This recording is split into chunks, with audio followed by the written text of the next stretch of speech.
할렐루야, 사랑하는 성도 여러분, 10월 11일 아까베 시간이 돌아왔습니다. 오늘은 어제의 말씀과 이어서 주일 것과 또 월요일 것 합쳐서 출애굽기 29장 29절에서 46절까지 토요일에 이어서 함께 살펴보도록 하겠습니다.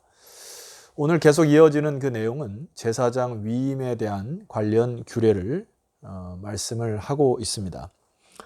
특별히 오늘 29절 이하에는 대제사장에 이어지는 이 위임에 대한 부분인데요. 이렇게 기록하고 있습니다.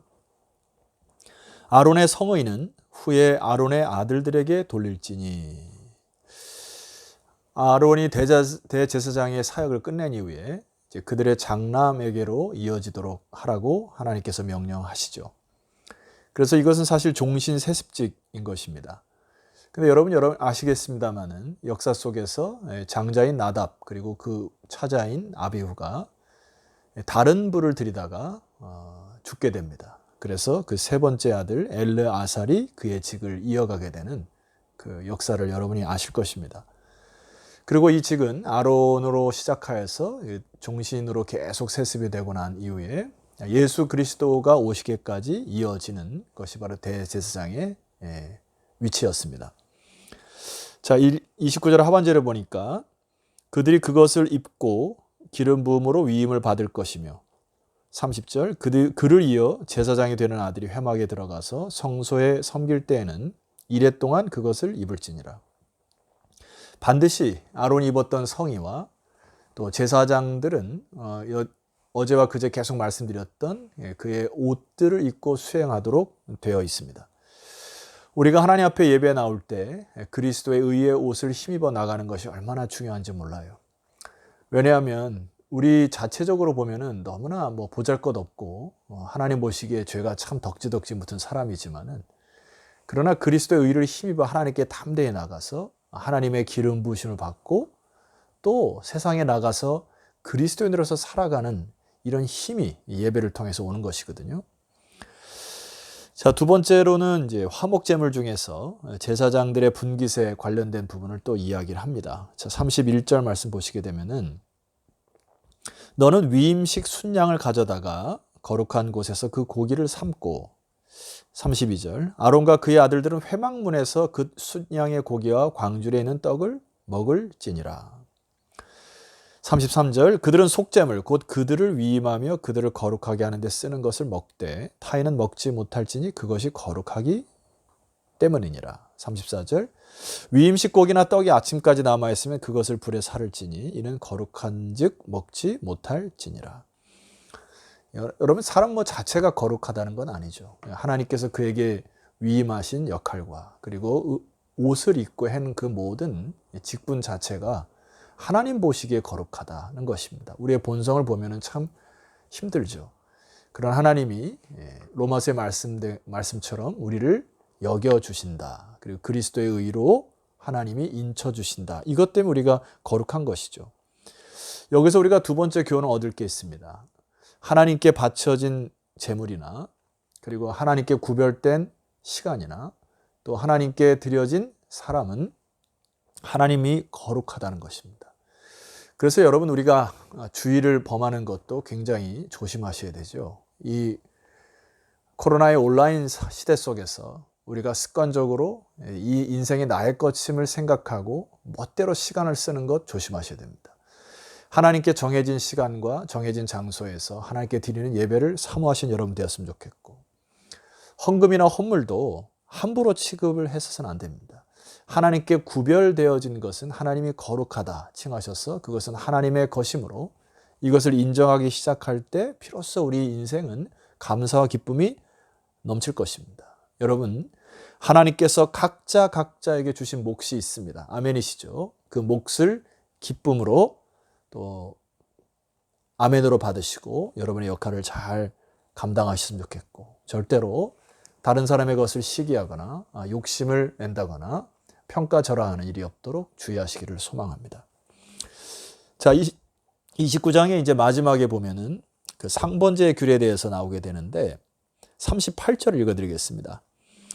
네가 제단 위에 드릴 것은 이러하니라. 매일 1년 된 어린 양 2마리니 39절 한 어린 양은 아침에 드리고 한 어린 양은 저녁 때에 드릴지며.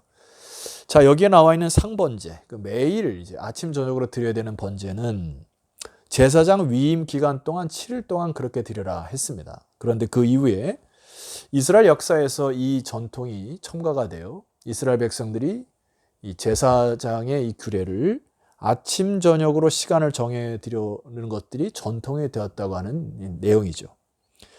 하나님은 제사장과 이 대제사장이 이 위임식을 할 때 상번제를 요구하시면서 그들에게 번제를 드리라 이렇게 얘기합니다. 여러분, 이것은 오늘날 우리에게 영적인 의미가 참 중요합니다. 주의 나라를 이 일을 할 때 뿐만 아니라 오늘 우리가 하루하루를 살아가면서도 사실 아침에 하나님께 기도를 하고 또 저녁에 눈을 감을 때 또 잠을 잘 때 그때도 하나님을 묵상하고 하는 이 아침 저녁으로 드리는 이 상번제의 형식과 의미를 여러분들이 다시 회복하는 이 코로나 시간이 되었으면 좋겠습니다. 이유가 있어요. 왜냐하면은 자 40절 이하에 보면 이 상번제에 드리는 그 이후에 이제 이런 기록이 있습니다. 한 어린 양의 고운 밀가루 10분의 1 에바와 찌은 기름 4분의 1 흰을 더하고 또 전제로 포도주 4분의 1 흰을 더할지며. 여기 소제와 전제도 드리라고 했는데 소제라고 하는 거는 감사를 전제하여 드리는 곡식을 빻아 드리는 것이고요. 여기 전제는 붓는 것을 얘기해요. 그러니까 포도주를 부으면서 기쁨으로 드리는 전제를 이야기합니다. 그러니까 하나님께 나아갈 때 너희들이 감사와 기쁨으로 나아오라 이야기하는 것이죠. 여러분 시편 기자의 그 고백 기억하십니까? 시편 50편 23절 감사로 제사를 드리는 자가 나를 영화롭게 한다고 하셨어요. 여러분 하나님은 이 상번제를 통하여 또 이 제사장 위임식을 통하여 하나님이 이 소제와 이 전제로 그를 영화롭게 하기를 원하셨던 것입니다. 자, 이제 마지막으로 여러분과 좀 살펴봐야 될 부분이 45절 이하인데 이게 사실 결론과도 같은 부분입니다. 제가 한번 읽어드리겠습니다. 42절부터 읽어드릴까요? 이는 너희가 대대로 여호와 앞 회막문에서 늘 드릴 번제라. 내가 거기서 너희와 만나고 내게 말하리라. 자, 회막문에서 늘 드릴 번제의 목적과 이유가 뭐라고 했습니까? 거기서 너와 만나시겠다. 43절 내가 거기서 이스라엘 자손을 만나리니 내 영광으로 말미암아 회막이 거룩하게 될지니라. 회막 자체가 거룩한 게 아니고요. 하나님의 영광이 하나님의 임재를 경험할 때 그 회막이 거룩해진다. 44절 내가 그 회막과 제단을 거룩하게 하며 아론과 그의 아들들도 거룩하게 하여 내게 제사장 직분을 행하게 한다. 자 보세요. 아론과 그의 아들들이 거룩한 게 아니에요. 하나님의 임재 가운데 영광 가운데 그 일을 수행할 때 거룩하다는 것입니다. 그래서 하나님이 그곳에서 너와 만나겠다는 것입니다. 이게 목적이에요. 자 45절입니다. 내가 이스라엘 자손 중에서 거하여 그들의 하나님이 되리니. 46절 그들은 내가 그들의 하나님 여호와로서 그들 중에 거하려고 계속 강조하시죠. 하나님이 너희들과 함께 한다. 신약에 이 거한다는 말은 이제 영어 표현으로 dwelling이라고 써요. 함께 거주한다. 그들을 애굽 땅에서 인도하여 낸 줄을 알리라. 나는 그들의 하나님 여호와이니라. 다시 한번 말씀드립니다. 출애굽의 목적은 노예 상황에서 떠나 자유인의 신분으로 변하는 것은 1차적 목적이에요. 궁극적 목적이 아니란 말입니다. 출애굽하여서 광야로 지나가고 가나안 땅에서 살아가는 것도 사실 궁극적 목적이 아닙니다. 하나님이 구원하신 이스라엘 백성들이 광야에 들어와 성막에서 하나님의 임재를 경험하는 것, 그리고 하나님과 거기서 주님을 만나고 영광을 체험하고 교제하는 것이 하나님의 궁극적인 목적이에요. 광야를 지날 때도 마찬가지고요. 가나안 땅에 들어갔을 때도 신명기 12장에서 15장 사이에 보시게 되면 너희는 그곳에 가서 하나님이 지명한 곳을 택하여 거기서 나에게 나와 제사를 드리라 합니다. 가나안 땅의 목적도 사실은 그곳에서 하나님의 영광을 경험하고 하나님의 임재를 체험한 백성들이 하나님의 나라를 위하여 힘을 쓰는 그것이 먼저 되어야 된다는 것입니다. 여러분이 우선순위를 잊으셔서는 안 됩니다. 오늘 우리들이 예배 드리는 목적도 또 수많은 성경 공부도 지식적인 체험이 아니라 하나님의 임재를 그곳에서 경험하고 하나님의 은혜를 체험하는 시간이 되셔야 하죠. 그래야 여러분 우리가 코로나의 어려움을 극복하고 이길 수가 있는 거 아니겠습니까? 자, 마지막으로 이사야 61장 10절 말씀을 읽어드리겠습니다. 이 말씀 보니까 이 하나님의 임재와 영광 가운데 찬양하는 메시지예요. 내가 여호와로 인하여 크게 기뻐하며 내 영혼이 나의 하나님으로 인하여 즐거워하리니 이는 그가 구원의 옷으로 내게 입히시며 의의 겉옷으로 내게 더하시니 신랑이 사모를 쓰며 신부가 자기 보물로 단장함 같게 하셨음이니라. 내가 여호와로 인하여 크게 기뻐하고 내 영혼이 나의 하나님으로 인하여 즐거워한다. 이것이 오늘날 우리 하나님께서 우리를 택하시고 또 여러분에게 제사장의 역할을 위임하신 중요한 목적 방향입니다. 성도 여러분, 모두가 어려운 시절을 살아가요. 그리고 이 어려움은 뭐 전 세대도 그렇고 앞 세대도 그렇고 세상은 그렇게 악하게 서로 속이고 속기도 하는 그런 세상이 될 것입니다. 그러므로 그리스도인들은 하나님의 임재 가운데 그리고 영광스러운 그의 나라를 바라보며 오늘 하루도 구원의 의의 옷을 입고 주님의 나라를 위하여 힘쓰시고 이 세상의 소금과 빛의 역할을 감당하시는 저와 여러분 되시기를 주의 이름으로 축원합니다. 기도드리겠습니다.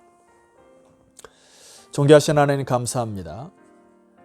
대제사장과 제사장의 위임을 통하여 저희들에게 또한 만인 제사장으로 부르셨고 우리들에게도 오늘 이 세계를 또 이 세상을 위임하시니 감사합니다. 우리의 나라는 영원한 주의 나라를 바라보는 것, 그러나 이 세상에 서 있는 이 국가, 나라와 민족을 기도할 뿐만 아니라 궁극적인 하나님의 나라를 위하여 이 세상을 하나님의 은혜와 믿음으로 다스릴 수 있는 믿음의 사람들이 다 되게 하옵소서. 예수 그리스도 이름으로 기도드렸사옵나이다. 아멘. 자, 성도 여러분 수고하셨고요. 내일 화요일 날은 출애굽기 30장으로 여러분 찾아뵙도록 하겠습니다. 내일 뵙겠습니다.